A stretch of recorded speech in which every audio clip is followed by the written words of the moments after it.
যিশুর প্রথম শিষ্য, যোহন 1:35-51।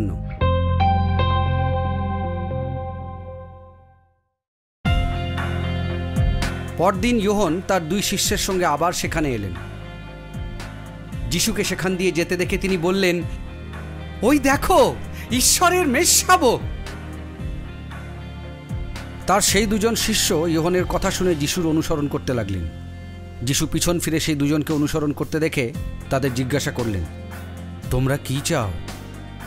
তারা যিশুকে বললেন, রব্বি, অর্থাৎ গুরু, আপনি কোথায় থাকেন? যিশু তাদের বললেন, এসো দেখবে। আর সেই দিনের বাকি সময়টা তারা যিশুর কাছে কাটালেন।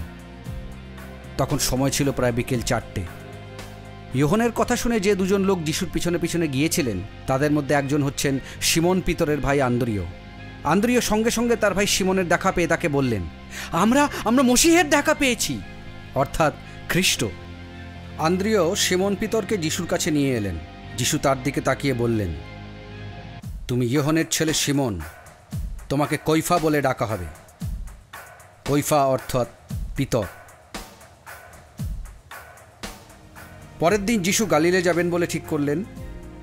সেখানে তিনি ফিলিপের দেখা পেয়ে তাকে বললেন, আমাকে অনুসরণ করো।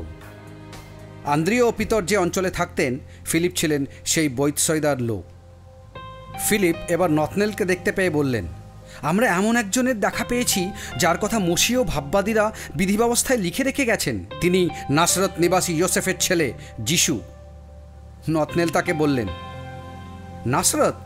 নাসরত থেকে কি ভালো কিছু আসতে পারে? ফিলিপ বললেন, এসো দেখে যাও। যিশু দেখলেন নতনেল তার দিকে আসছেন। তখন তিনি তার বিষয়ে বললেন, এই দেখো একজন প্রকৃত ইসরায়েলীয়, যার মধ্যে কোনো ছলনা নেই। নতনেল তাকে বললেন, আপনি কেমন করে আমাকে চিনলেন? এর উত্তরে যিশু বললেন, ফিলিপ আমার সম্পর্কে তোমায় বলার আগে তুমি যখন ডুমুর গাছের তলায় বসেছিলে, আমি তখনই তোমায় দেখেছিলাম। নতনেল বললেন, গুরুদেব, আপনি ঈশ্বরের পুত্র, আপনি ইসরায়েলের রাজা। যিশু উত্তরে বললেন, আমি তোমাকে ডুমুর গাছের তলায় দেখেছিলাম বলেই কি তুমি আমাকে বিশ্বাস করলে? এর চেয়েও আরও অনেক মহৎ জিনিস তুমি দেখতে পাবে। পরে যিশু তাকে আরও বললেন, আমি সত্যিই তোমাদের বলছি, তোমরা একদিন দেখবে স্বর্গ খুলে গেছে আর ঈশ্বরের দূতরা মানব পুত্রের ওপর দিয়ে উঠে যাচ্ছেন আর নেমে আসছেন।